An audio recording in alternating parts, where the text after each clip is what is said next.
સ્વામિનારાયણ સંપ્રદાયનો ભક્તિશાસ્ત્ર જેને કહી શકાય એવો ભક્ત ચિંતામણી ગ્રંથની કથા આપણે દરરોજ કરી રહ્યા છીએ. મહારાજની કૃપાથી અને પૂજ્ય ગુરુજીના આશીર્વાદ અને દિવ્ય પ્રેરણાથી અદ્ભુત ભક્ત ચિંતામણી ગ્રંથ છે. આખો ગ્રંથ ચરિત્રોથી સભર છે. નિષ્કુળાનંદ સ્વામીએ પોતાની કલમે અદ્ભુત ગ્રંથની રચના કરી છે. મહારાજે માન્ય કરેલો જે ગ્રંથ છે સ્વામિનારાયણ સંપ્રદાયનો જે ભક્તિશાસ્ત્ર કહી શકાય એવા અદ્ભુત ગ્રંથની કથામાં આપણે કાલે બાળચરિત્રની કથા ભક્ત ચિંતામણી અંતર્ગત શરૂ થઈ. એમાં કૃત્યા પરાજયની લીલા આપણે કાલે સાંભળી. આજે ભક્ત ચિંતામણી ગ્રંથની અંદર નિષ્કુળાનંદ સ્વામી બીજી લીલાનું આલેખન કરે છે. નામકરણ સંસ્કારની લીલા આજે આવે છે.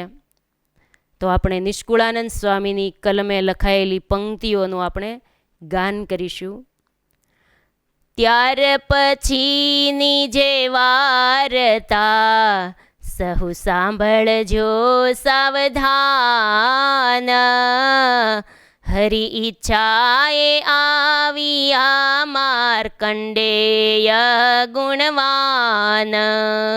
ત્રિકાળદર્શીને તત્વવેતા બ્રહ્મચારીનો છે વેશ. ધર્મને ઘેર આવ્યા સંગે લઈ બહુ શિષ્ય. હરિ ઈચ્છાથી ત્યાં આવ્યા માર્કંડેય ગુણવાન. નિષ્કુળાનંદ સ્વામી લખે કે ત્યાર પછીની કથા હું તમને સંભળાવું છું. બાળચરિત્રો તો અન્ય શાસ્ત્રોની અંદર ઘણાય લખાયેલા છે, પણ નિષ્કુળાનંદ સ્વામીએ આ ભક્ત ચિંતામણી ગ્રંથમાં ટૂંકમાં થોડા જ બાળચરિત્રો લખાયેલા છે. તો નામકરણ સંસ્કારનો વિસ્તાર કરેલો છે. ભગવાનના નામ પાડવા માટે માર્કંડેય મુનિ આવ્યા એમ સ્વામી લખે છે. હરિ ઈચ્છાથી આવ્યા, ભગવાનની ઈચ્છાથી આવ્યા છે. પણ માર્કંડેય મુનિ આવ્યા એટલે આજે આપણે પહેલાં માર્કંડેય મુનિનું જીવન ચરિત્ર, માર્કંડેય મુનિનું આખ્યાન આપણે સાંભળવાનું છે. અને પછી ભગવાનના નામકરણ સંસ્કાર માર્કંડેય મુનિ કરશે એ પછી સાંભળશું. પણ માર્કંડેય મુનિ ચિરંજીવી હતા, કેવી રીતે થયા અને કેવી રીતે ભગવાનને પામ્યા એનું આપણે ટૂંકમાં જીવન ચરિત્ર સાંભળવાનું છે. માર્કંડેય મુનિ હરિ ઈચ્છાથી આવ્યા હતા, પણ ચિરંજીવી હતા. સતયુગ વખતના માર્કંડેય મુનિ હતા. ભૃગુ ઋષિના વંશની અંદર મૃકુંડ ઋષિ થઈ ગયા. ભૃગુ ઋષિના પુત્રનું નામ મૃકુંડ ઋષિ હતું અને એના પત્નીનું નામ હતું મનસ્વિની. એના સંતાન તરીકે માર્કંડેય મુનિ પ્રગટ થયા. પણ કેવી રીતે પ્રગટ થયા, માર્કંડેય મુનિનો જન્મ કેમ થયો એ કથા પણ પુરાણોની અંદર લખાયેલી છે. મૃકુંડ મુનિ અને મનસ્વિની દેવીને કોઈ સંતાન નહોતું. એટલે દેવી બહુ દુઃખી રહેતા હતા. એટલે અવારનવાર મૃકુંડ ઋષિને કીધા કરે કે આપણા જીવનની અંદર એક સંતાન હોય તો સારું. વારે વારે આજીજી કર્યા કરે, હું સંતાનના દુઃખેથી દુઃખી છું, સંતાનનું સુખ એક મને મળી જાય. સતી આ રીતે દુઃખી રહેતા હતા. ઋષિએ વારે વારે પૂછે કે આ દુઃખનું કારણ શું છે? ત્યારે મનસ્વીની દેવી એમ કહેતા કે મારા હૃદયની અંદર આ દુઃખ છે, આ દુઃખ મને અખંડ રહ્યા કરે છે. એટલે મારી એક પ્રાર્થના છે કે આપ શંકર ભગવાનના ઉપાસક છો, એટલે તમે જો શંકર ભગવાનની આરાધના કરો તો જરૂર શંકર ભગવાન આપણને પુત્ર પ્રાપ્તિ કરાવે. આવી ભગવાનને તમે આરાધના કરીને તપશ્ચર્યા કરો. ત્યારે મૃકુંડ ઋષિ હસ્યા છે, સતી આ સંસાર તો મહા દુર્ઘટ છે, આખો સંસાર દુઃખથી ભરેલો છે ને એમાં વળી સુખની ઈચ્છા ક્યાં કરવા જાવી? આ સંસારની અંદર ડગલે ને પગલે દુઃખ આવે છે, એમાં સંતાનથી હું સુખ પ્રાપ્તિ થઈ જવાની છે. સંતાન ન હોય તો હરિભજન થઈ શકે. આ સંતાન હશે તો તમે શું ભગવાનનું ભજન કરી શકશો? એટલે એનાથી તમે સુખી થઈ જશો એવું તો ક્યારેય માનવું નહીં. એમ મૃકુંડ ઋષિ મનસ્વીની દેવીને સમજાવે છે કે સંસાર છે ને એ આખો દુઃખથી ભરેલો છે. સંસાર છે સુખ દુઃખનો દરિયો, તેમાં તરી શકે કોઈક જ તરિયો. સંત સમાગમ કરીને મનને મારીએ રે, રૂડું સ્વામિનારાયણ નામ નિત્ય સંભારીએ રે. હે વળી કરતા ઘરનું કામ ઘડી નવી સારીએ રે. સંસાર છે સુખ દુઃખનો દરિયો. સંસારની અંદર ક્યાંય સુખનો છાંટોય નથી. સંસારમાં જે સુખ જેવું જણાય છે ને એમાં પણ દુઃખ જ ભરેલું છે. જેમ શેરડીના છાંઠામાં ઈયળને બહુ મજા આવે, એને એમ થાય કે એને રસનો સ્વાદ માણીશું, એટલે ઈયળ છે એ સાઠામાં પડે છે એટલે એ સુખ માને છે, પણ ખબર નથી કે સિચોડામાં ભૂકા બોલી જવાના છે. એ કાંઈ ઈયળને નથી ખબર. જેમ કાગડાને 16 દિવસ શ્રાદ્ધનું સુખ, પછી તો બંદૂકની ગોળીઓ જ દેવાની હોય, કાગડાને બધાય ઉડાડી દઈને મારે. એમ સંસારની અંદર લાગે છે સુખ પણ પાછળથી દુઃખ જ છે. એક બાપાને કોઈએ પૂછ્યું કે હે બાપા આ સંસાર તમને કેવો લાગ્યો? ત્યારે એ બાપા કે દેશી શેરડી જેવો મીઠો છે. ત્યારે કીધું કેમ દેશી શેરડી જેવો મીઠો? તે કે શેરડી દેશી શેરડી જમતા હોય ને ત્યાં માંડ માંડ મજા આવે ને ત્યાં વળી પાછી ગાંઠ આવે. જ્યાં શેરડી જમવાની શરૂઆત કરી અને જ્યાં કાતળી ઉપાડી ત્યાં મજા આવે, પણ ત્યાં ગાંઠ આવે ને ત્યાં વળી પાછું દુઃખી થઈ જાય. એમ સંસારની અંદર પણ આ દેશી શેરડી જેવો સંસાર છે. માંડ માંડ સુખ આવે ત્યાં વળી પાછી દુઃખની ગાંઠ આવે, એટલે ક્યાંય મજા ન આવે. ત્યારે કોઈએ કીધું અરે દેશી શેરડી જેવો નથી, પણ સંસાર તો મદ્રાસની કાળી શેરડી જેવો છે. અત્યારે કાળી શેરડી આવી ગઈ ને, દેશી શેરડીને કોઈ અડતું નથી. કાળી શેરડી મદ્રાસની ગણાય છે. એટલે એ તો કાંઈ વેત એક એક વેતની કાતળી નથી આવતી, એ તો અવડી અવડી કાતળી આવે. માંડ 2 વેઢાની કાતળી હોય, 2 વેઢે ગાંઠું આવે. તો આ સંસાર છે ને એ મદ્રાસની કાળી શેરડી જેવો છે, એટલે 2 વેઢે વેઢે.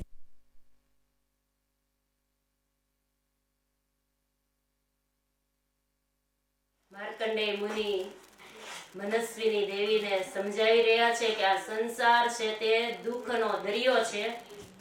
સંસારની અંદર ક્યાંય સ્વપ્ને પણ સુખ નથી. સંસારી જીવન એટલે કાંટાની વાડ વચ્ચે મધ ચાટવા જેવું છે. સંતોએ સંસારને સાગરની ઉપમા આપી છે કે સાગર છે એ આખોય ખારો હોય, એમ સંસાર પણ આખોય ખારો છે. એમ ગ્રહસ્થ જીવનમાં આરંભથી વૃદ્ધાવસ્થા સુધી હજારો મીઠા પાણીની નદીઓ ભળવા છતાં પણ ખારાશ ઓછી થતી નથી. એમ ગ્રહસ્થાશ્રમની અંદર પણ જેમ જેમ વૃદ્ધાવસ્થા આવતી જાય એમ એમ સંસારની અંદર ખારાશ વધતી જ જાય છે. એટલે આખો સંસાર કોઈ એમ ઉપમા આપી છે કે સંસાર છે એ પાંખ્યા વગરના પંખા જેવો છે. ગમે એટલો ફરે ગોળ ગોળ પંખો પણ પવન તો આવે જ નહીં. એમ સંસારી જીવનની અંદર ગમે એટલી મહેનત કરવા છતાં, થાકી જવા છતાં પણ એક પણ તૃપ્તિનો ઓડકાર આવતો નથી. એવો આ સંસાર દુઃખથી ભારોભાર ભરેલું છે. એક સુખની ઈચ્છા રાખવા જઈએ તો હજારો દુઃખની દાવાનળો ઊભા થઈ જાય છે. એવી પરમાત્માની સંસાર રૂપ લીલાનો કોઈ પાર પામી શકે એમ નથી. માટે હે દેવી, આ વિચાર માંડી વાળો અને આત્મ કલ્યાણને માટે જ શંકર ભગવાનનું આરાધન કરાય, પુત્ર પ્રાપ્તિ માટે નહીં. આત્મ કલ્યાણ માટે જરૂર ભગવાનની આરાધના કરીએ. બહુ સમજાવ્યા છે પણ દેવી માન્યા નથી. એમ કહેવાય છે ને સ્ત્રી હઠ. આ લોકની અંદર 3 પ્રકારના હઠ છે, તમને ખબર હશે. એક તો સ્ત્રી હઠ, અને બીજો બાળ હઠ અને જોગી હઠ. એમાં સ્ત્રી હઠ છે એટલે એને તો કરવું ઈ કરવું, જે જોતું હોય ઈ લીધા વગર હાલે જ નહીં. સ્ત્રીનો હઠીલો સ્વભાવ એટલે હઠ મૂકી નહીં. અને મૃકુંડ ઋષિ તો કીધું એટલે એમ ચાલો એમ કરી. પછી કાવેરી નદીને કિનારે તપ કરવા માટે ગયા છે. તપસ્વીનો વેશ ધારણ કર્યો છે. ઉગ્ર તપશ્ચર્યા માર્કંડે મૃકુંડ ઋષિએ કરી છે. ક્યારેક જળ, ક્યારેક ફળ, ક્યારેક કંદમૂળ, ક્યારેક સૂકા પાંદડા, તો ક્યારેક વાયુ ભક્ષણ કરે છે. આમ કરતા કરતા તીવ્ર તપશ્ચર્યા કરે છે અને ભગવાનનું ભજન પણ સાથે સાથે કરે છે. ભગવાનનું સ્મરણ અને ભગવાનના ધ્યાનમાં મગ્ન થયા છે અને દેહ ભાન પણ ભૂલી ગયા છે. એક તાર વૃત્તિ ભગવાનમાં લગાડી દીધી છે. શરીર સાવ શુક્લકડી જેવું બની ગયું છે. લાકડી જેવું શરીરને સૂકવી નાખ્યું તપ કરી. એવું મૃકુંડ ઋષિએ શંકર ભગવાનની આરાધના પુત્ર પ્રાપ્તિ માટે કરી છે. સાધના કરતા કરતા 3 વર્ષ વીત્યા છે, તો પણ શંકર ભગવાન પ્રસન્ન થયા નથી. ત્યારે મનસ્વીની દેવી બહુ અધીરા થયા છે કે શંકર ભગવાન હજી કેમ પ્રસન્ન ન થયા. ત્યારે ઋષિએ આશ્વાસન આપ્યું છે, હજી આપણે તપ કરીએ. ફરીવાર તપશ્ચર્યા આદરી છે. ત્યારે કૈલાસ પર્વત ઉપર શંકર ભગવાન અને પાર્વતીજી બંને બેઠા હતા. શંકર ભગવાન એકદમ ઉતાવળા થયા છે. ત્યારે પાર્વતીજીએ પૂછ્યું, કેમ આજ એટલા બધા ઉતાવળા? ત્યારે કીધું કે મારા એક ભક્ત તીવ્ર તપશ્ચર્યા કરે છે અને સંતતિનું સુખ એના ભાગ્યમાં નથી, છતાં પણ એ તપ કરી રહ્યા છે, એટલે હું એને સમજાવી અને તપની સમાપ્તિ કરાવી દઉં. એટલે તપની પૂર્ણાહુતિ કરાવવા જાઉં છું. ત્યારે પાર્વતીજી કે એમ ન હાલો, તપ પૂરું નહીં કરાવવાનું. આપ તો સમર્થ છો. 3 વર્ષ સુધી જેણે આટલું તીવ્ર તપ કર્યું હોય એને તમે પુત્ર ન આપી શકો? પણ દેવી એના ભાગ્યમાં પુત્રનું સુખ જ નથી. પણ તમે તો સમર્થ છો, ન ભાગ્યમાં હોય તોય આપો. તપમાંથી એને જગાડો અને પુત્ર પ્રાપ્તિનું વરદાન આપો. પાર્વતીજી કે હાલો હું સાથે આવું. અને પછી શંકર ભગવાન અને પાર્વતીજી બંને આવ્યા છે. મૃકુંડ ઋષિ જ્યાં કાવેરી નદીને કિનારે તપ કરી રહ્યા છે ત્યાં આવ્યા છે. ઋષિને જગાડ્યા છે અને ભગવાનના શંકર પાર્વતીના દર્શન કરીને આનંદ પામ્યા છે. હાથ જોડીને કીધું છે, હે ભોળાનાથ, તમને તો ખબર જ છે શા માટે હું તપ કરું છું. મને એક પુત્રની જરૂર છે. ત્યારે શંકર ભગવાન કે પણ તમારા પ્રારબ્ધમાં પુત્રનું સુખ જ નથી, બીજું ક્યાંક માંગો. તમારું તપ ક્યારેય વૃથા નહીં જાય. તપના ફળ રૂપે હું તમને બીજું ક્યાંક આપું. વિધાતાની શક્તિ આપની આગળ ન ચાલે, માટે ગમે એમ થાય પણ મને પુત્ર આપો. વિધાતા ગમે એવા લેખ લખ્યા હોય પણ તમે તો ભગવાન છો ને, તમારી પાસે તો ચાલે જ ને. એટલે શંકર ભગવાન કહે કે તમારી અને આ પાર્વતીજી બંનેની ઈચ્છા છે ને, એટલે હું તમને પુત્ર આપું છું, પણ તમારા ભાગ્યમાં તો નથી. છતાં પણ પાર્વતીજી બહુ આગ્રહ કરે છે અને તમે કહો છો એટલે એક પુત્ર આપું છું, પણ એક શરત. પુત્ર તો આપું પણ એક શરત છે. અલ્પ આયુષ્યવાળો અને ડાપણવાળો પુત્ર જોઈએ છે કે દીર્ઘ આયુષી અને મૂર્ખ પુત્રની ઈચ્છા છે? ત્યારે મૃકુંડ ઋષિએ કીધું છે, અલ્પ આયુષી અને સર્વજ્ઞ પુત્ર સારો આપો. મૂર્ખ પુત્રની જરૂર નથી. સારો પુત્ર ભલે થોડી આયુષ્યવાળો હોય પણ એ આપો. અને એ થોડી આયુષ્ય હશે ને તોય રક્ષણ કરવું એ તમારા હાથમાં છે ને, એટલે બધું જ થઈ જશે. ત્યારે 5 વર્ષ અને 6 માસનું આયુષ્ય છે એટલી આયુષ્યવાળો પુત્ર આપું છું. અને આ ઉત્તમ પુત્રથી તમે સંસાર સમુદ્રમાં તરી જશો. તમારી કીર્તિ કલ્પો સુધી અવિચળ રહેશે. આમ આશીષ આપી દીધી છે. અને શિવ ભગવાન અને સતી પાર્વતીજી આશીર્વાદ વરદાન આપીને કૈલાસ પર્વત ઉપર ગયા છે. ઋષિ દંપતી બંને વરદાન મેળવીને પાછા પોતાના આશ્રમમાં આવ્યા છે. બીજા ઋષિ મુનિઓ બધાને ખબર પડી છે કે વરદાન પ્રાપ્તિ કરીને આવ્યા છે. બધા આનંદિત થયા છે. સમય પછી સમય જતાં પુત્રનો જન્મ થયો છે અને લાડક વાયા પુત્રનું નામ પાડ્યું છે માર્કંડેય. માર્કંડેય એવું શુભ નામ રાખવામાં આવ્યું છે. અને બાળકની તેજસ્વીતા, ચપળતા, હોશિયારી ક્યાંક જુદી જ હતી. રાત્રિ દિવસ માર્કંડેય ચંદ્રકળાની જેમ ખીલવા લાગ્યા છે. એવામાં કોઈ એક દિવસ મહાપુરુષ ફરતા ફરતા ત્યાં આવ્યા છે, આદર સત્કાર કર્યા છે, ભોજન કરાવ્યું છે. અને મૃકુંડ ઋષિએ અને મનસ્વીની દેવીએ આ મહાત્માને પૂછ્યું છે કે અમારા આ પુત્રના આયુષ્યની રેખા તમે જોઈ દેશો? ત્યારે બાલ ઉપર જ્યાં જોયું છે ત્યારે કીધું છે કે આના 5 વર્ષ અને 6 માસની જ આવરદા છે. પરંતુ આ મહાપુરુષે કીધું કે આ તમારો પુત્ર જે કોઈ સાધુ સંતો આવે ને એને પ્રણામ જ કર્યા કરશે ને તો એમાંથી એને ઉત્તમ ફળની પ્રાપ્તિ થશે. એના આશીર્વાદથી અશક્ય શક્ય બની જશે. આમ વરદાન આપીને મહાત્મા તો ચાલ્યા ગયા છે. આ બાજુ માતા પિતાએ માર્કંડેયને સંસ્કાર આપવા લાગ્યા છે. નાના એવા માર્કંડેયને એવા સંસ્કારો આપે છે અને દરરોજ શીખવે છે કે બેટા, કોઈ પણ મહાપુરુષ આવે ને, તારા જોવામાં કોઈ પણ મહાપુરુષ આવી જાય ને તો તારે એને વિનયથી પગમાં પડી દંડવત પ્રણામ કરવાના. આમ દરરોજ શીખવાડે છે. જુઓ, સંસાર વ્યવહારની અંદર દરેક માતા પિતાએ પોતાના બાળકોની અંદર આવા સંસ્કારો આપવાની ખાસ જરૂર છે. સંસ્કાર પહેલાં જ માતા પિતા છે ને એ પહેલી પાઠશાળા છે. પછી યુનિવર્સિટીમાં જાય, પ્રાથમિકમાં ગમે ત્યાં અભ્યાસ કરવા પછી જઈ શકે છે, પણ બાળકનો જન્મ થાય ત્યારથી પહેલાં એને કોનું મિલન છે? તો પહેલાં માતા અને પિતાનું જ એને મિલન થાય છે. તો માતા પિતા પાસેથી જ બાળક બધું શીખે છે. એટલે બાળક એટલે આવતીકાલની આશા કહેવાય છે. એટલે રાષ્ટ્રનું અણમોલ ધન એટલે બાળક કહેવાય. જેટલું બાળકને સંસ્કાર માટે કરવામાં આવે ને એટલું ઓછું જ ગણાય છે. એના માટે જે કરીએ તે ઓછું છે. એ ઉગ્યા વગર રહેતું નથી. એટલે બાળકોમાં સારા સંસ્કારો દરેક ગૃહસ્થએ આપવા એની ફરજ છે.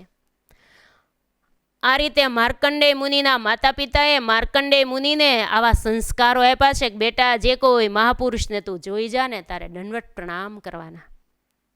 તમારા બાળકોને પણ જો તમે આવું શીખવું હોય ને તો ગમે તે સાધુ સંતોને બાળે ને તે દોડીને પગમાં પડે. નહીંતર મોકલવામાં આવે ને પરાણે ધક્કો મારીને તોય ન જાય. કેમ કે પહેલેથી શીખવાડ્યું જ ન હોય એટલે પછી સાધુ સંતોથી તો બીવરાવ્યા જ હોય. હુવરાવ્યા હોય ત્યારે શું કીધું હોય? એ હુઈ જા, બાવો આવ્યો. બાવાથી બીવરાવીને હુવરાવ્યા હોય એટલે પછી મોટા થાય એટલે સાધુ સંતોને ભાળે એટલે ભાગવા જ માંડે. પહેલેથી જ્યારે નાનપણથી કોરી પાટી હોય, નાનું બાળક હોય ને ત્યારે એનામાં જે કાંઈ લીટા કરવામાં આવે ને એ અક્ષરો થઈ જાય. પણ એ માતા પિતાની ફરજ છે. આ મૃકુંડ ઋષિએ આવા સરસ સંસ્કારો આપ્યા છે અને માર્કંડેયે આ શીખી લીધું છે. દરેક વખતે જે કોઈ સાધુ, તપસ્વી, મહાપુરુષો ગમે એને ભાળે ને એટલે સીધા ચરણમાં પડી જાય છે. અને નાનું બાળક પગે લાગતું હોય ને ત્યારે તમને ગમશે હો. જોજો, તમારી સાથે આંગળી પકડી નાનું બાળક મંદિરે આવે અને તમે જો પગે લાગવા બેસશો ને તો જ એ બેસશે, નહીંતર તમારે સામું જોઈને આમ ઊભું રહેશે. તમે એમ કહેશો પગે લાગ, પણ તોય એ નહીં લાગે. પણ તમે જ લાગવા માંડશો ને એટલે ઓટોમેટિક કહેવું પણ નહીં પડે પગે લાગવાનું. પ્રેક્ટિકલ વડીલોએ કરવું પડે તો બધું થાય હો. એમને આમ થતું નથી. સીધું ખાલી કહેવામાં આવે તો બાળક કાંઈ કરે નહીં, પણ માતા પિતાનું ને વડીલોનું બધાનું કુટુંબી પરિવારનું જોઈને કરે છે. એટલે વંદન કરવા માટે ચરણમાં તરત માર્કંડેય નમન કરે છે. એક વખત ફરતા ફરતા સપ્તર્ષિ ઋષિઓ આવ્યા છે અને એનો મેળાપ થયો છે. અને એ સપ્તર્ષિ ઋષિ આંગણે આવ્યા અને દોડીને માર્કંડેય મુનિએ તો પ્રણામ કર્યા છે. પધારો પધારો મુનિરાજ, પધારો, આવકાર આપ્યો છે. અને પધાર્યા એટલે એને વંદન કર્યા છે, પગમાં પડ્યા છે. અને પ્રણામ કરતાં કરતાં એમ કીધું કે મારી ઉપર રાજી રહેજો. સપ્તર્ષિઓને આ રીતે દંડવત પ્રણામ કર્યા ને તે સપ્તર્ષિ ઋષિઓ બધા રાજી થઈ ગયા. બાળક છે નાનું, વિનય કેટલો છે. બાળકના માતા પિતાએ સંસ્કારો બહુ સારા આપ્યા છે. તમે જોજો, ગમે એ બાળકમાં આમ સારા સંસ્કારો હોય ને એટલે તરત જ માણસ એમ કહેશે કે આ સંસ્કારો માતા પિતાના જોવા જોઈએ. બહુ સારા સંસ્કારો આપ્યા છે. વિનયથી પ્રસન્ન થઈને સપ્તર્ષિ ઋષિઓએ આશીર્વાદ આપી દીધા. ચિરંજીવી ભવ, આમ જે આશીર્વાદ આપી દીધા. અને ભાલ ઉપર પછી જોયું છે. પહેલાં તો પગે લાગ્યા ને એટલે તરત ને તરત આશીર્વાદ નીકળી ગયા. આશીર્વાદ તો અંતરની વાત છે, એ તો અંતરથી નીકળે છે. આપણે ગમે એટલા માગીએ ને તોય કોઈ આશીર્વાદ કાંઈ એમ નામ ન આવે. તો અંતરનો રાજીપો થઈ જાય ને એટલે ઓટોમેટિક તો ઉભરો આવી જાય છે. અને તરત ચિરંજીવી ભવ આમ કીધું ને પછી સપ્તર્ષિ ઋષિઓએ આમ ભાલ ઉપર જ્યાં જોયું ત્યાં તો તરત મનમાં એમ થયું, ઓહો, આપણે બોલેલું હવે શું થશે. આપણે ચિરંજીવી ભવ કહી દીધું ને આ બાળકની તો 5 જ વર્ષની આયુષ્ય છે, અલ્પ આયુષ્ય આ બાળક છે. હવે આપણે શું કરશું. સંતોના મુખેથી નીકળેલા શબ્દો ક્યારેય મિથ્યા ન થાય. કારણ સંતના વાક્ય એમાં રહીને ભગવાન બોલે છે એટલે ક્યારેય ખોટું થાય નહીં. માર્કંડેય મુનિને આશીર્વાદ સપ્તર્ષિ ઋષિઓના મળી ગયા. સપ્તર્ષિ આપણે એક સાથે બોલીએ છીએ. તમે આકાશમાં સાંજનો સમય થાય ત્યારે જોયું છે, ગામડામાં આપણે નાના હોય ત્યારે ખાટલા ઢાળીને સૂતા હોય ને પછી આકાશમાં તારા મંડળ જોતા હોય ને ત્યારે સપ્તર્ષિઓ જોયા હશે. 7 તારા આમ ચોકઠામાં હોય, એ સપ્તર્ષિ ઋષિ કહેવાય ને. એક અરુંધતીનો તારો કહેવાય. વશિષ્ઠ મુનિના પત્ની અરુંધતી હતા. સપ્તર્ષિમાં એકે સ્થાન મેળવ્યું છે અરુંધતીએ, બીજા કોઈ સ્થાન મેળવી શક્યા નથી. અને એ સપ્તર્ષિઓના નામ પણ શાસ્ત્રોની અંદર લખાયા છે કે એ 7 ઋષિ કોણ હતા. તો એક ભરદ્વાજ ઋષિ, કશ્યપ, ગૌતમ ઋષિ, અત્રિ ઋષિ, વિશ્વામિત્ર ઋષિ, જમદગ્નિ ઋષિ અને વશિષ્ઠ ઋષિ. આ 7 ઋષિને ભેગા કરીએ ને પછી એક સાથે બોલવામાં આવે ને એને સપ્તર્ષિ કહેવાય છે. 7 એક સાથે આવ્યા હતા. 7ના આશીર્વાદ એકારે મળી ગયા. અને પછી માર્કંડેય તો રાજી થઈ ગયા છે. સપ્તર્ષિઓએ આશીર્વાદ આપ્યા છે. સપ્તર્ષિઓએ પછી એમ કીધું છે કે હવે આપણે શું કરશું. અરસપરસ બધાએ નક્કી કર્યું કે આપણાથી તો આશીર્વાદ દેવાઈ ગયા, હવે ખોટા પડે નહીં. હાલો આપણે આ બાળકને લઈને બ્રહ્માજી પાસે સત્યલોકમાં જઈએ. બાળકને સાથે લઈને બધા સત્યલોકમાં ગયા છે. અને બાળકે સીધા ત્યાં પણ બ્રહ્માજીના ચરણમાં દંડવત પ્રણામ કર્યા છે. સીધે સીધા લાકડીની જેમ બ્રહ્માજીના ચરણમાં પડી ગયા છે, દંડવત કર્યા છે. એટલે નાના બાળકને નમન કરતો જોઈને પિતામહ બ્રહ્મા પણ રાજી થઈ ગયા અને બોલ્યા, ચિરંજીવી ભવ. આમ જ્યાં ફરીવાર આશીર્વાદ બ્રહ્માજીના મળી ગયા. અને સપ્તર્ષિ ઋષિઓ તો ખુશ થઈ ગયા. હવે વાંધો નહીં, આપણે આપ્યા હતા ને આશીર્વાદ એવા બ્રહ્માજીએ આપી દીધા. હવે બ્રહ્માજીના શબ્દો તો હવે એ તો વિધાતા કહેવાય, એના શબ્દો તો કોઈ દી ખોટા પડે જ નહીં. હવે એનું તો કોઈ દી વચન મિથ્યા જાય જ નહીં. ત્યારે બ્રહ્માજીએ એમ કીધું છે કે આ અલ્પ આયુષ્ય બાળક છે પણ મારાથી આશીર્વાદ નીકળી ગયા છે, પણ હવે કાંઈ વાંધો નહીં. એને અમે ચિરંજીવી ભવ કીધું ને, એની 5 વર્ષની આયુષ્ય છે. પણ હવે આ બાળકને મારા 5 વર્ષની આયુષ્ય હું આપી દઉં છું. એટલે બ્રહ્માના 5 વર્ષો, બ્રહ્માના 5 વર્ષની આવરદા બ્રહ્માજીએ આપી દીધી છે કે આ બાળકને કલ્પોનું આયુષ્ય આપું છું, મારા 5 વર્ષ એમ કીધું. તો બ્રહ્માના 5 વર્ષ ક્યારે થાય? જો આપણા 8 અબજ ને 64 કરોડ વર્ષ થાય ને ત્યારે બ્રહ્માજીનો 1 દિવસ જ જાય. તો 5 દિવસ તો ક્યારે થાય? તો આપણે થોડુંક માપ લઈ લઈએ કે બ્રહ્માની આવરદા કેટલી હોય. તો આપણી કેમ 100 વર્ષની, એમ બ્રહ્માજીની પણ 100 વર્ષની આવરદા છે. બ્રહ્માજીના 100 વર્ષ એને દ્વિપરાર્ધ કાળ કહેવામાં આવે છે.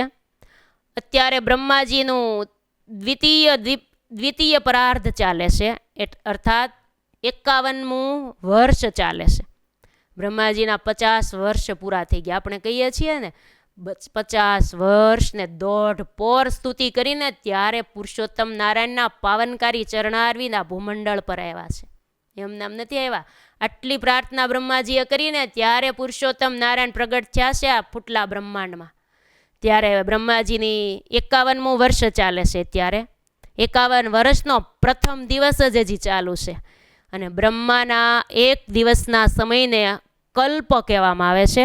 બ્રહ્માનો એક દિવસ ક્યારે પૂરો થાય તો તમને ખબર પડી ને, આપણા 8 અબજ અને 64 કરોડ વર્ષ, ત્યારે એક દિવસ, એનો એક દિવસ પૂરો થાય ને એને એક કલ્પ કહેવાય. એવા 5 દિવસની આયુષ્ય આપી છે બ્રહ્માજીએ માર્કંડેય મુનિને. એટલે કેટલા કલ્પ થયા? 5 કલ્પની આયુષ્ય આપી. કેટલા? તો કોમ્પ્યુટરમાં અથવા કેલ્ક્યુલેટરમાં એમાંય માપ આવે નહીં ક્યાંય, હો, એટલા વર્ષ થઈ જતા હશે.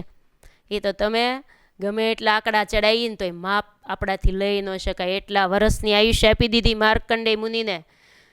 પ્રથમ પરાર્ધના પ્રથમ દિવસને બ્રાહ્મ્યકલ્પ કહેવામાં આવે છે. પ્રથમ પરાર્ધના અંતિમ દિવસને પાદ્મકલ્પ કહેવામાં આવે છે. અત્યારે જે ચાલતા દ્વિતીય પરાર્ધના પ્રથમ દિવસને શ્વેત વારાહ કલ્પ કહેવામાં આવે છે. બ્રહ્માના એક દિવસમાં 14 મનુ અને 14 ઇન્દ્રનો નાશ થઈ જાય છે. લ્યો, આ રીતે અત્યારે આ બ્રહ્માની આયુષ્યની વાત એટલે કરી કે આ 5 કલ્પની આયુષ્ય બ્રહ્માજીએ માર્કંડેય મુનિને આપી છે. એવા દીર્ઘ આયુષ્ય બની ગયા છે. અલ્પ આયુષ્ય હતા ને, પણ આ પ્રતાપ હેનો વંદન કરવાનો, પ્રણામ જ કર્યા ને, બીજું કાંઈ કોઈ દી માગ્યું નહીં, બસ પ્રણામ કર્યા. નમે તે સહુને ગમે, અક્કડ રહે તે ઉથલીન પડે, માટે નમન કર્યા કરવા. વંદન કરવાથી આપણું હૃદય ટાઢું થાય, ચંદન ચોપડવાથી કપાળ જ ટાઢું થાય, પણ વંદન કરવાથી તો આખું હૃદય ટાઢું થઈ જાય. માટે વંદન આ માર્કંડેય મુનિએ કરી અને અલ્પ આયુષ્યમાંથી દીર્ઘ આયુષ્ય બની ગયા, ચિરંજીવી બની ગયા. આ રીતે બ્રહ્માજીના વર્ષો આટલા છે, બહુ મોટું એનું માપ છે. ખગોળ ભૂગોળના વચનામૃતમાં બહુ વિસ્તારથી લખેલું છે. અત્યારે આ કળિયુગની સ્થાપના ક્યારે થઈ? તો ઈસવીસન પૂર્વે 3102માં કળિયુગનો પ્રારંભ થયો. લ્યો, કળિયુગનો પ્રારંભ ત્યારે થયો છે. ત્યારે કળિયુગની અંદર ભાગવતમાં લખ્યું છે કે કળિયુગ આવશે ને ત્યારે કેવા લક્ષણો થશે. તો એવા થોડાક આપણે લક્ષણો સાંભળીએ. કેમ કે કળિયુગ ચાલે છે ને, કળિયુગનું અત્યારે 51મું વર્ષ ચાલે છે ને, એને પહેલો જ દિવસ છે હજી, તોય કળિયુગ આટલો જોર કરી ગયો છે. વિવાહમાં વિધિ નહીં રહે એવો કળિયુગના લક્ષણો બતાવ્યા છે. વિવાહમાં વિધિનું કાંઈ માપ નહીં, કાંઈ મેળ નહીં રહે, એમના વિવાહ થઈ જશે. અને પુરુષ સ્ત્રી વશ થઈને રહેશે, પુરુષ સ્ત્રીને વશ થઈ જશે. સસરા પક્ષના સંબંધ વધી જશે. વધી જ ગયા છે ને, આ બધું આ અત્યારથી આવી ગયું છે. એટલે કીધું ને, હળાહળ કળિયુગ આવ્યો એમ કહેવાય છે ને. ધર્મમાં પાખંડ વધશે. બ્રાહ્મણ, સંન્યાસી આદિ વેશથી જ ઓળખાશે. અધર્મી ધર્મનો ઉપદેશ દેશે. સ્વાર્થી પુત્રો માતા પિતાની સેવા નહીં કરે. આ સાચું છે, સેવા કોઈ કરતા નથી. દૂરના જળમાં તીર્થનો મહિમા રહેશે. નજીકનું જળ જો તીર્થ હશે ને તો એનો મહિમા નહીં રહે. એમ જ છે ને, નજીકમાં પવિત્ર નદી વહેતી હોય, ઘેલા જેવી નદી આપણાથી કલાક જ દૂર છે, છતાં પણ આપણને એટલો બધો મહિમા નથી જેવો ગંગાજીનો મહિમા છે. ગંગાજીમાં તો વામન ભગવાનનો અંગૂઠો અડ્યો હતો, અને શ્રી પુરુષોત્તમ નારાયણ 29 વર્ષ સુધી જે ઘેલા નદીમાં સ્નાન કર્યું, પાવનકારી છે. ગંગાજી પણ પાવનકારી છે, પણ આપણે ત્યાંથી લોટી ભરતા આવતા હોઈએ, પછી લોટી ઉત્સવ કરતા હોઈએ. આ બધું આપણે એટલો ગંગાજીનો મહિમા, એટલો આપણે ઘેલાનો ઉત્સવનો મહિમા કર્યો કોઈ દી? ક્યારેય ઘેલાની લોટી ભરીને પછી સગા સંબંધીને ભેગા કર્યા ને પછી લોટી ઉત્સવ કર્યો, એવું કોઈ કરે છે ક્યારેય? કરવું જોઈએ. આમ તો પુરુષોત્તમ નારાયણના પાવનકારી ભગવાને એમાં સ્નાન કરેલું છે, સંતોએ સ્નાન કરેલું છે. એટલે આ કળિયુગમાં એમ જ થઈ ગયું, દૂરના જળના તીર્થનો મહિમા રહેશે, નજીકના જળનો નહીં રહે, ખાલી ભાવના જ થશે. અને દુરાચાર ને પાપ વધશે. લોકો અતિવૃષ્ટિ, અનાવૃષ્ટિ, અતિ તાપ, ભૂકંપ આદિથી મરશે. લોકો વિવિધ પ્રકારના રોગ અને ચિંતાથી દુઃખી થશે. સાચી વાત કે નહીં? અત્યારે વિવિધ પ્રકારના રોગ આવી ગયા કે નહીં? કોરોના તો હાલે જ છે અત્યારે, હાલમાં વર્તમાન કાળમાં તો એ રોગનું અત્યારે બોલબાલા છે ને, એ આવી ગયો. એટલે ભાતના રોગ થશે અને અંતરથી ચિંતાથી માણસ દુઃખી રહેશે. અને કળિયુગને અંતે આયુષ્ય માણસની 20થી 30 વર્ષની જ રહેશે. શરીરના માપ ટૂંકા થઈ જશે. આ રીતે કળિયુગનું બધું વાતાવરણ ફેલાશે. ગાય છે ને એ બકરી જેવડી થઈ જશે. પેટ ભરવું એ પુરુષાર્થ ગણાશે. અને વ્યવહારમાં છળ કપટ મુખ્ય રહેશે, પ્રમાણિકતા નહીં રહે.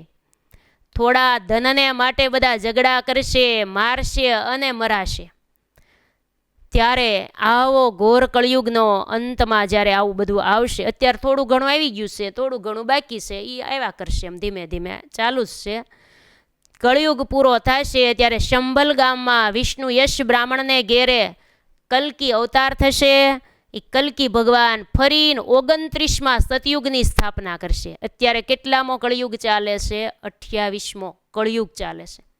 એ પૂરો થઈ જાય ને પછી ફરીવાર સતયુગથી શરૂઆત થાય. એટલે 28માંથી હવે 29મો સતયુગની સ્થાપના કરશે. આ રીતે કળિયુગના આ રીતે એંધાણ બતાવેલા છે. કળિયુગનું વાતાવરણ વધી જશે, આવા ખૂબ ખૂબ કીધું છે. અને પછી બ્રહ્માજી પાસેથી મૃકુંડ ઋષિ પાસે માર્કંડે આવ્યા છે, પોતાના ઘેર આવ્યા, બધી વાત કરી છે. આ રીતે બ્રહ્માજીએ આશીર્વાદ આપ્યા. બધા બહુ રાજી થઈ ગયા છે. માતા પિતાની ચિંતા દૂર થઈ છે, કેમ કે જન્મ્યા ત્યારથી ચિંતા હતી. 5 જ વર્ષની આવરદા છે. માતા પિતાની ચિંતા દૂર થઈ ગઈ અને 5મા વર્ષમાં બેઠા, ઉપવિત સંસ્કાર કર્યો છે, વિદ્યાભ્યાસ કરવા માટે ગયા છે. અને ગુરુ ઉપમન્યુને ગુરુ કર્યા છે. માર્કંડેય મુનિના ગુરુ ઉપમન્યુ હતા. આશ્રમમાં રહીને વેદ વેદાંતના પારંગત થયા છે. માતા પિતા બહુ રાજી થયા છે. આ રીતે માર્કંડેય મુનિએ ચિરંજીવીપણું પ્રાપ્ત કર્યું છે. એ માર્કંડેય મુનિ આપણા ઈષ્ટદેવનું નામ પાડવા માટે આવ્યા હતા. અને એ માર્કંડેય મુનિની નામકરણ હજી આપણે કદાચ આજ નામકરણ નહીં કરી શકીએ. નામકરણ આપણે કાલે કરીશું. આજ તો માર્કંડેય મુનિનું જ આખ્યાન આપણે સાંભળવાનું છે. એ જ માર્કંડેય મુનિ, એને એક વખત એવી ઈચ્છા થઈ હતી કે મારે માયા જોવી છે, ભગવાન મને માયા બતાવો. એ કેવી રીતે ભગવાન પાસે એવું માંગ્યું કે મારે માયા જોવી છે? શા માટે? કથા ભાગવતના 12 સ્કંધમાં અધ્યાય 8 અને 9માં લખેલી છે. શૌનકાદિક ઋષિઓ એને બધાએ ભેગા મળીને સુત પુરાણીને પૂછ્યું છે કે તમે અમને બહુ કથા સંભળાવી, આ છેલ્લો સ્કંધ છે, 12મો સ્કંધ એટલે છેલ્લો કહેવાય, તો અમને ઈચ્છા છે કે માર્કંડેય મુનિએ પ્રલયરૂપ માયાના જે દર્શન કર્યા હતા ને એ કથા અમને સંભળાવો. ત્યારે સુત પુરાણી કહે છે કે હે શૌનકાદિક મુનિઓ, હિમાલયની પાસે એક પુષ્પભદ્રા નામની નદી છે. એ નદીને કાંઠે માર્કંડેય મુનિનો આશ્રમ હતો. જો આ ઘરની વાત તો પતી ગઈ, ચિરંજીવી પણ મળી ગયું. માર્કંડેય મુનિ વિવાહિત નહોતા. એ તો આશ્રમમાં રહીને ભગવાનનું ભજન કરતા હતા, બ્રહ્મચર્ય વ્રત પાળતા હતા અને અખંડ તપશ્ચર્યા કરી હતી. ઘરનો ત્યાગ કરી અને હિમાલયની કંદરામાં પુષ્પભદ્રા નદીને કાંઠે માર્કંડેય મુનિ આશ્રમની સ્થાપના કરી છે.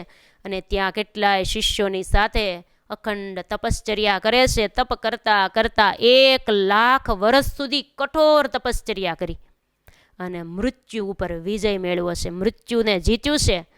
અને સંયમપૂર્વક અખંડ ચિત્તની વૃત્તિ પ્રભુના સ્વરૂપમાં અખંડ રાખતા આ યોગીને 6 મન્વંતર જેટલો કાળ વીતી ગયો. 6 મન્વંતર એટલે જો સતયુગના 17,28,000 વર્ષ, ત્રેતાયુગના 12,96,000 વર્ષ અને દ્વાપર યુગના 8,64,000 વર્ષ અને કળિયુગના 4,32,000 વર્ષ. આ ચારેય યુગના બધા વર્ષને ભેગા કરવામાં આવે ને એને મહાયુગ અથવા તો ચતુર્યુગ કહેવામાં આવે છે. એવા 17 ચતુર્યુગ ભેગા કરવામાં આવે ને ત્યારે એક મન્વંતર કહેવામાં આવે છે. એક મન્વંતર થાય જે એને એક મન્વંતર કહેવામાં આવે છે. એક મનુના સમયને મન્વંતર કહેવામાં આવે છે. મનુ થઈ ગયા ને, જે વૈવસ્વત મનુ એવા બધા જે મન્વંતરો થઈ ગયા, એમાં એની આટલી આયુષ્ય છે. આપણે વચનામૃતમાં પણ નથી વાંચતા, નારદજીનું વચનામૃત આવે, નારદજી અને તુમરુએ જે ગાન વિદ્યા કરી એમાં નારદજીએ કેટલું તપ કર્યું? ગાન વિદ્યા માટે 7 મન્વંતર સુધી તપશ્ચર્યા કરી. તો એક મન્વંતર એટલે 17 ચતુર્યુગી ભેગા થાય ત્યારે એક મન્વંતર થાય. ચતુર્યુગી એટલે ખબર પડી ગઈ, 4 યુગ ભેગા કરે ને ચતુર્યુગી કહેવાય. અને એવા 17 વખત ચતુર્યુગી થાય ત્યારે એક મન્વંતર, એવા 7 મન્વંતર તપ કર્યું ગાન વિદ્યા માટે નારદજીએ. એ તો બહુ મોટા ને મોટી બહુ વાતો, પણ આપણે તો આ માર્કંડેય મુનિની કથા છે એટલે આજ બધી એ જ આવશે.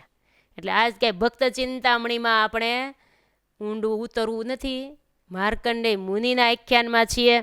તો 7 મન્વંતરમાં 7મા મન્વંતરની અંદર ઇન્દ્રએ તપનો નાશ કરાવવા માટે આવ્યા છે. 6 મન્વંતર તપ કર્યું માર્કંડેય મુનિએ, ત્યારે 7મા મન્વંતરમાં ઇન્દ્રને ઈચ્છા થઈ છે કે આના તપનો ભંગ કરાવવો છે.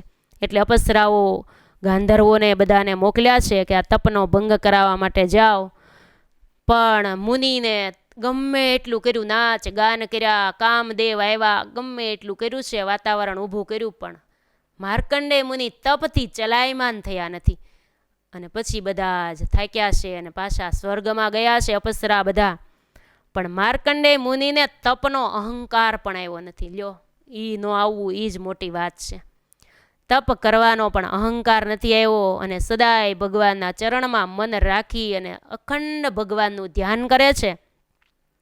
એટલે આવી ભગવાનની ભક્તિ જોઈ નરનારાયણ ભગવાન પ્રસન્ન થઈ ગયા. એક દિવસ દર્શન દેવા માટે નરનારાયણ ભગવાન આવ્યા છે. નરનારાયણ ભગવાનનું પૂજન અર્ચન કર્યું છે, પગમાં પડ્યા છે, આસન અર્પણ કર્યું, બિરાજમાન થયા છે આશ્રમની અંદર. માર્કંડેય મુનિએ સ્તુતિ કરી છે. ત્યારે નરનારાયણ ભગવાને કીધું છે કે હે માર્કંડેયજી, તમે તો બ્રહ્મર્ષિઓમાં શ્રેષ્ઠમાં શ્રેષ્ઠ પદવી પ્રાપ્ત કરી છે. કેમ કે તમારી ચિત્તની એકાગ્રતા પૂર્વક મારા વિશે તમે અસ્ખલિત ભક્તિથી સંયમથી તમે સિદ્ધ ગતિને પામ્યા છો. અમે તમારા ઉપર બહુ પ્રસન્ન થયા છીએ, તમારી ભક્તિ જોઈને અમે બહુ રાજી થયા છીએ. માટે માર્કંડેય મુનિ આપને ઈચ્છા હોય એ માગી લો, ઈચ્છિત વરદાન માગો. ત્યારે માર્કંડેયજી કે હે ભગવાન, આપના દર્શન એ જ મને મોટામાં મોટી પ્રાપ્તિ છે. તમારા દર્શન થયા એટલે હું પરિપૂર્ણ થઈ ગયો છું, મારે બીજું કાંઈ જોતું નથી. છતાં નરનારાયણ ભગવાને આગ્રહ કર્યો છે, નહીં માગો, અમે બહુ પ્રસન્ન થયા છીએ. ત્યારે કીધું બહુ આગ્રહ કરો છો તો એક જ માગું છું કે આપની માયા જોવાની મને ઈચ્છા છે. આપની પ્રલય રૂપ જે આ માયા છે ને એ મને જોવા હું ઈચ્છું છું. ત્યારે નરનારાયણ ભગવાને કીધું તથાસ્તુ એમ કહીને મંદ મંદ હસતા હસતા બદ્રિકાશ્રમ તરફ ગયા છે. ઋષિ આ બાજુ આશ્રમમાં રહીને તપ કરે છે, અખંડ ભગવાનનું ધ્યાન કરે છે. એમાં એક દિવસ તુંગભદ્રા નદીને પુષ્પભદ્રા નદીને કિનારે મુનિ સાયંકાળના સમયે સાયં સંધ્યા વંદન પૂજન કરતા હતા. એવામાં અચાનક ભગવાન એમ છું કે આજ માયા બતાવી દો. જોરદાર પવનના ફૂફાડામાં સાથે પવન આવ્યો છે, એવો પવન ફૂંકાવા લાગ્યો છે, સુસવાટા બોલવા લાગ્યા છે, ભયંકર મેઘ પ્રગટ થયા છે, એવી વીજળી થવા લાગી છે, મોટી મોટી ગર્જનાઓ થવા લાગી છે અને અનરાધાર વરસાદ માંડ્યો છે પડવા. કેટલો વરસાદ કેટલા જોરથી પડે છે તો ભાગવતમાં લખ્યું છે કે રથની ધરી જેવી જાડી વરસાદની ધારા પડી છે. રથની ધરી કેટલી હોય એવી જાડો મોટો ધોધમાં વરસાદ પડ્યો છે. ચારે બાજુ જળબંબાકાર પૃથ્વી થઈ ગઈ છે. પૃથ્વીને જળે ડૂબાડી દીધી છે, 14 લોકને પણ ડૂબાડી દીધા છે અને બધાનો નાશ થઈ ગયો છે. કોઈ માણસ બચ્યું નથી, પર્વતો કોઈ પ્રકારની કોઈ વસ્તુ બચી નથી, બ્રહ્માંડ આખું જળબંબાકાર છે. માત્ર એક જ માર્કંડેય મુનિ બચ્યા છે. એકલા માર્કંડેય મુનિ જળની અંદર ડૂબકા ખાય છે, આમથી આમ તરે છે, વળી ડૂબકા ખાય છે, વળી ઉપર આવે છે. ચારે કોર ઘોર અંધકાર છે, કોઈ જગ્યા દેખાતી નથી, એમાં ઘૂમે છે, એમાં આમથી આમ ફરે છે. એમ કરતા કરતા એક શંકુ જેટલા વર્ષ વીત્યા. શંકુ વર્ષ એટલે એકડો હોય ને એની પાછળ 13 મીંડા ચડાવી દેવામાં આવે ને એને એક શંકુ કહેવામાં આવે છે. એટલા વર્ષ સુધી આ પાણીની અંદર ડૂબકા ખાધા છે જળબંબાકાર પ્રલયના જળની અંદર માર્કંડેય મુનિએ ડૂબકા માર્યા છે. એમાં એક દિવસ ભગવાનની ઈચ્છાથી એક નાનો એવો પાણીમાં ટાપુ દેખાણો છે, અને એ ટાપુની વચ્ચે સરસ મજાનું કોમળ વડલાનું ઝાડ જોયું છે. અને એ વડલાના ઝાડ પાસે ઈશાન ખૂણામાં એક ડાળી ઉપર વડલાના પાંદડામાં એક નાનું એવું કોમળ બાળક સૂતું છે. પણ એનું સૌંદર્ય તો અતિશય છે, મંગલ સૌંદર્યમાન તેજોમય બાળક છે. જોતા જ મન ખેંચાય છે. અને પોતે જ પોતાના હાથે કરીને પોતાના ચરણ ઊંચા કરીને જમણા ચરણનો અંગૂઠો મોઢામાં ચૂસે છે. આવા બાળકના દર્શન થયા છે. મુનિ તો વિસ્મિત થઈ ગયા. ઓહો, આવા જળની અંદર કોઈ માણસ બચ્યું નથી, એમાં નાનું બાળક કેમ? આ વડલો ક્યાંથી આવ્યો? આ બાળક ક્યાંથી? આ બધું જોયા કરે છે. પણ બાળકના જ્યાં દર્શન કર્યા છે ને ત્યાં તો એના બધો જ થાક ઉતરી ગયો છે. મુનિ તો આકુળ વ્યાકુળ થઈ ગયા છે. બાળકને જોઈને મનની અંદર શાંતિ થઈ ગઈ છે. અને જ્યાં માર્કંડેય મુનિ બાળકની નજીક જવા જાય, બાળકને પૂછવા જાય છે. આમ નજીક જવા જાય છે ને ત્યાં બાળકે આમ શ્વાસ લીધો ને તે શ્વાસની અંદર માર્કંડેય મુનિ મચ્છરની જેમ અંદર ઘૂસી ગયા છે. બાળકના પેટમાં માર્કંડેય મુનિ અંદર. હો, જોજો, આ ભગવાનની માયા છે. આ બધી ભગવાને એની માયા જોવાની ઈચ્છા હતી ને એટલે ભગવાને કૃપા કરીને આ બતાવ્યું છે. એટલે આપણે આવું કંઈ માગવું નહીં. હો, જોવાની ઈચ્છા કંઈ રાખવી જ નહીં. આ તો મુનિ એવા સમર્થ હતા ને એટલે બધું સહન કરી શક્યા. નહીંતર આ ભગવાનનો આ પ્રલય છે એ આપણાથી સહન થાય? એ કેટલા કડાકાન, એ કેવા ભડાકાન, કેવા અંધારાન, કેવો વરસાદ, એમાં મુનિ એકલા એ ભગવાનની માયા જોયા કરે છે. અને માર્કંડેય મુનિ ભગવાનના શરીરની અંદર પ્રવેશ કરી ગયા છે. અને એ શરીરની અંદર ભગવાનને પ્રલય બતાવ્યો છે. એ શરીરની અંદર આખું જગત, આખું બ્રહ્માંડ બતાવી દીધું ભગવાને પોતાના શરીરની અંદર. બાળકના પેટમાં બધું જોતા જોતા જોતા હિમાલય પર્વત જોયો છે. અને હિમાલય પર્વતમાં બાજુમાં પુષ્પભદ્રા નદી જોઈ છે. અને એ પુષ્પભદ્રા નદીને કાંઠે પોતાનો આશ્રમ જોયો છે. આશ્રમની અંદર પોતાના શિષ્યો બધા ઋષિમુનિઓને જોયા છે. આમ જોતા જોતા બાળકના પેટમાં બધું જોવે છે. વળી બાળકે પાછો શ્વાસ આમ કાઢ્યો ત્યાં માર્કંડેય મુનિ બહાર ત્યાં વટપત્રમાં વળી બાળકને જોયું છે. વળી વડલાના પાંદડામાં બાળકને અંગૂઠો ચૂસતા દર્શન કર્યા છે. ત્યારે ઋષિના મુખમાંથી એક શ્લોક નીકળી ગયો છે. કરાર વિંદે નપદાર વિંદે મુખાર વિંદે વિનિવેશયંતમ વટસ્ય પત્રસ્ય પુટેશયાનમ બાલ મુકુંદમ મનસા સ્મરામી. આ શ્લોકની રચના માર્કંડેય મુનિએ કરેલી છે. વળી પાછા પ્રલયના જળમાં મીંડ્યા છે ડૂબકા ખાવા. અને બાળકના દર્શન કરે છે. ને મનમાં એમ છું આ બાળક બીજું કોઈ ન હોય, ભગવાન જ હશે. એટલે આ શ્લોક બની ગયો છે. બાળકને ભેટવા માટે જા દોટ મૂકવા જાય એ જ સમયે ભગવાન બાળક રૂપે હતા એ અદૃશ્ય થઈ ગયા. પ્રલયની લીલા અદૃશ્ય, વડલાનું ઝાડ અદૃશ્ય. અને માર્કંડેય મુનિ તેના આશ્રમમાં આમ બેઠા તપ કરે છે. પહેલાં જેમ બેઠા હતા એમ જ. ઋષિ તો તપ કરતા હોય એ રીતે જ પાછા આશ્રમમાં આવી ગયા છે. આમ ભગવાને થોડીક વારમાં પ્રલયની માયા ભગવાને આ ઋષિને બતાવી દીધી. આ માયા ભગવાને બતાવેલી. હે શૌનકાદિક ઋષિઓ, આ રીતે પ્રલયરૂપ માયાના દર્શન ભગવાને એની ઈચ્છા હતી એટલે કરાવ્યા છે. આમ ભગવાને શંકર ભગવાને પણ એકવાર વરદાન આપ્યું છે. માગવાનું કીધું શંકર ભગવાને માગો. ત્યારે માર્કંડેય મુનિએ એમ કીધું કે મને ભગવાનને વિશે અવિચળ ભક્તિ થાય, બસ બીજું મારે કાંઈ નથી જોતું. અવિચળ ભક્તિ માગી છે. શંકર ભગવાને પણ તથાસ્તુ કહી દીધું છે. આ રીતે વરદાન આપ્યું છે કે તમે પવિત્ર, તમારો યશ કલ્પ કાળ સુધી સ્થિર રહે, તમને અજર અમરપણું પ્રાપ્ત થશે. કારણ કે તમે બહુ ભક્તિવાળા ઋષિ છો. 3 કાળના જ્ઞાનવાળા તમે ઋષિ બનશો. આમ સ્થિતિની પ્રાપ્તિ થઈ ગઈ છે. વરદાન આપ્યું છે. આ ઋષિ જે હતા એ આપણા ઈષ્ટદેવનું નામ પાડવા માટે આવ્યા હતા. અને એ જ માર્કંડેય મુનિ સત્સંગમાં જન્મ ધારણ કર્યો. ઉપલેટાની બાજુમાં ભાયાવદર કરીને ગામ છે.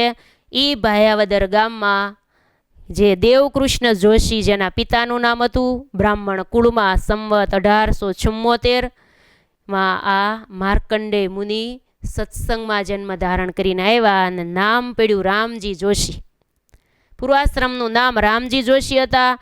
આ તો બહુ મહાન પ્રતાપી હતા, કેમ કે આગળ કેવા તપસ્વી માર્કંડેય મુનિ જ કેવા હતા, તો સત્સંગમાં આવ્યા પછી કેવા થાય. આ મહાપુરુષદાસ સ્વામીની વાતોની પુસ્તિકા બહાર પડેલી છે, એની અંદર બધા જ પ્રસંગો લખેલા છે. એમાં આપણે એકાદો બે પ્રસંગ આપણે સમય અનુસાર આપણે વાત કરીએ, કેમ કે માર્કંડેય ઋષિના જીવન પ્રસંગો 18 જેટલા પોતે જ લખ્યા છે પોતાની ભાષામાં, અને જેવા પોતે લખ્યા હતા ને એવા એ પુસ્તિકામાં રૂગનાથ ચરણદાસ સ્વામીએ લખ્યા છે. અને બીજા 110 જેટલા પ્રસંગો રૂગનાથ ચરણદાસ સ્વામીએ ગુરુ એવા મહાપુરુષદાસ સ્વામીના મુખેથી સાંભળીને પછી લખેલા. એવી પુસ્તિકા બહુ દિવ્ય પ્રસંગોની છે. ભાયાવદર ગામમાં જન્મ ધારણ કર્યો. મહારાજ એકવાર ભાયાવદર પધાર્યા, નાના એવા, હજી તો રામજી જોશી નાના હતા, જન્મ ધારણ કર્યો ત્યારે એ જ અરસામાં મહારાજ પહેલાં વહેલા પધારેલા. ચુણાભાઈ નામના એક હરિભક્તને ત્યાં મહારાજનો ઉતારો હતો.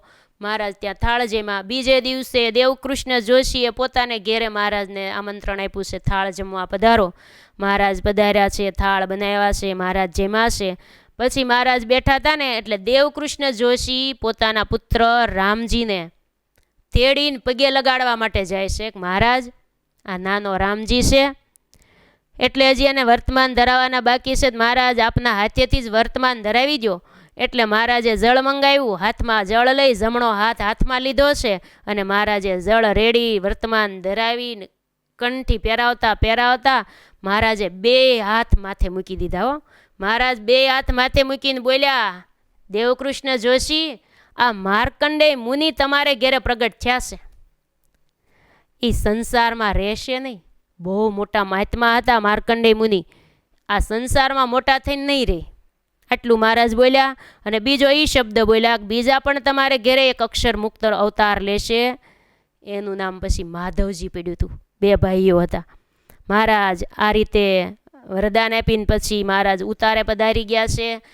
અને પછી જ્યારે એકવાર આ માધવજી, એના ભાઈ નાના હતા, માંદા પડેલા એકવાર માધવજી, એટલે નાના હતા ત્યારે એના ભાઈને શું કીધું, રામજી ભાઈ, મારે પણ તમારી જેમ બ્રહ્મચારી થવું છે, મારે સાધુ થવાની ઈચ્છા છે, મને આ સંસારમાં ક્યાંય રસ નથી, મને આ માયામાં પડવાની ઈચ્છા જ નથી, માટે મને સંસાર છોડાવી દો, અથવા તો એમ કરો ને મને તમે ધામમાં મોકલી દેશો. આ સંસાર છોડીને સાધુ થાવું ને પછી ધામમાં જવાનું જ છે ને, એના કરતાં મને તમારે હાથેથી ધામમાં મોકલી દેશો. ત્યારે રામજી જોશી કે એમાં હું ધામમાં મોકલી દઉં. જો નાના હતા, હજી તો ઘેરે હતા, પૂર્વાશ્રમમાં હતા, ત્યારે કેવા સમર્થ. એટલે એક દિવસ એના પિતાજી બહારગામ ગયેલા, 2-3 દિવસ પછી આવ્યા, બપોરે બધા જમવાની તૈયારી કરે છે.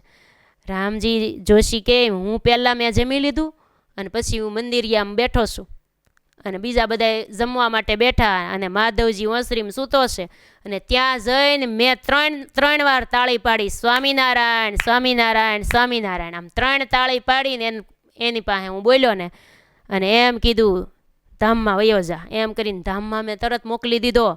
અને પછી માથે લુગડું ઓઢાડીને હું મંદિરિયામાં બેસી ગયો. આ કામ મેં કર્યું. પછી બધા જમવા વહી ગયા. પછી બધા જમીન બહાર નીકળ્યા ને ત્યારે એમ થયું કે આ માધવજી કેમ હલતો નથી. જ્યાં લુગડું માથેથી ઉચકાવીને જોયું ત્યાં તો શ્વાસ બંધ, પોક મૂકી બધાએ. હું પણ દોડીને બધાની હાર પોક મૂકવા આવ્યો અને સમાચાર પૂછું છું. મને તો ખબર જ છે મેં જ ધામમાં મોકલ્યો છે, છતાં પણ જો આપણે કાંઈ ન પોક મૂકી અથવા તો કાંઈ ન કરી તો બધા જગતમાં એમ કે. એટલે હવની હાર મેં સમાચાર પૂછ્યા અને બધું કર્યું. આ પોતાના હાથે લખેલી વાતો છે. આ રીતે પોતે પોતાની વાતો લખી છે. મેં પણ શોક પ્રગટ કર્યો અને એમ લખ્યું કે મારે એક બેન હતા ને, એ પણ બહુ સમાધિવાળા હતા. એ પણ સમાધિવાળા, એ નામ નથી લખ્યું, ખાલી એમ લખ્યું છે કે મારા બેન પણ સમાધિવાળા હતા. આવા સમર્થ મહાપુરુષદાસ સ્વામી કેટલા એણે તો પરચાઓ આપ્યા છે, કેટલા એને સુખિયાઓ કર્યા છે, કેટલાના દુઃખો દૂર કરેલા છે. એવા માર્કંડેય મુનિ ગોપાળાનંદ સ્વામીના શિષ્ય ગુણાતીતાનંદ સ્વામીનો સમાગમ ઘણા વર્ષ સુધી કરેલો. એટલે જુનાગઢમાં રહેતા ને એટલે કહેવાતા જુનાગઢના જોગી. અને વડતાલમાં જ્યારે પૂર્વાશ્રમમાં હતા ત્યારે વડોદરા ગયેલા ગોપાળાનંદ સ્વામીનો સમાગમ કરવા માટે, ત્યાં થોડાક દી રોકાયેલા. હરિભક્તોએ પ્રાર્થના કરી, સ્વામી આ નાનું એવું દેરું છે ને એમાં આપણે શંકર પધરાવા છે, મુહૂર્ત જોઈ દેશો? સ્વામી કે અમારી સાથે છે જ બ્રાહ્મણ, હાલો એ રામજી મુહૂર્ત જોઈ દે, એમ કરીને કીધું. એટલે રામજી જોશીએ ટીપણું કાઢીને કે મેં મુહૂર્ત જોઈ દીધું, કે આ મુહૂર્ત છે શંકર ભગવાન પધરાવાના. અને પછી કીધું બધા હરિભક્તોએ કે 4 વેદના બ્રાહ્મણ લાવવા પડશે ને, શંકર ભગવાનની પ્રતિષ્ઠા કરવી છે, એટલે વેદના જાણનારા બ્રાહ્મણ જોઈ, 4 વેદના. ત્યારે ગોપાળાનંદ સ્વામી કે કાંઈ બ્રાહ્મણ લાવવા નહીં પડે, અમારી પાસે સાથે છે રામજી જોશી, એ 8 વેદના જાણનારા છે. પછી પ્રતિષ્ઠાનો દિવસ આવ્યો, બધા ભેગા થયા અને ગોપાળાનંદ સ્વામીએ કીધું, રામજી જોશી આજે પ્રતિષ્ઠા છે, બોલો વેદ, 8 વેદ બોલો. તે ઉપાડ્યા વંદુના પદ, વંદુ સહજાનંદ રસ રૂપ અનુપમ સારને રે લો, લેવા 8 પદ બોલ્યા ને તે ગોપાળાનંદ સ્વામી કે હા લ્યો મહાદેવજી આવી ગયા, આ લિંગમાં આવી ગયા મહાદેવજી વેદ સાંભળવા માટે. મહાદેવજી તો પ્રતિષ્ઠિત થઈ ગયા, વેદના મંત્રોથી પ્રતિષ્ઠા નહીતર થાય, પણ આ વંદુના પદમાં એટલી તાકાત છે. ગોપાળાનંદ સ્વામી કે આપણા સંપ્રદાયની અંદર 4 વેદ જેટલો મહિમા વંદુના પદનો છે, માટે જો વેદ તો આપણે બોલાય નહીં, વેદ બોલવાનો સ્ત્રીઓને તો અધિકાર પણ નથી, તો આપણે વંદુના પાઠ કરીએ ને, 8 પદ બોલીએ ને, તો આપણને 4 વેદ બોલ્યાનું ફળ મળી જાય. ગોપાળાનંદ સ્વામી આ મહિમા બતાવેલો છે. આ રીતે શંકર ભગવાનની પ્રતિષ્ઠા થઈ ગયેલી, પોતે આ વાત લખેલી, કેટલા સમર્થ છે એના એક એક પરચાઓ કેવા છે. પછી સાધુ થયા ને ત્યારે મહાપુરુષદાસ સ્વામી પડ્યું, ત્યારે પણ એવા જ બધાને સુખ્યા કરતા, એનો પ્રતાપ પણ કેવો હતો. એકવાર મહાપુરુષદાસ સ્વામી સંતોની સાથે ઉના મંદિરમાં પધારેલા, ઉના મંદિરની ધર્મશાળામાં બેઠા હતા.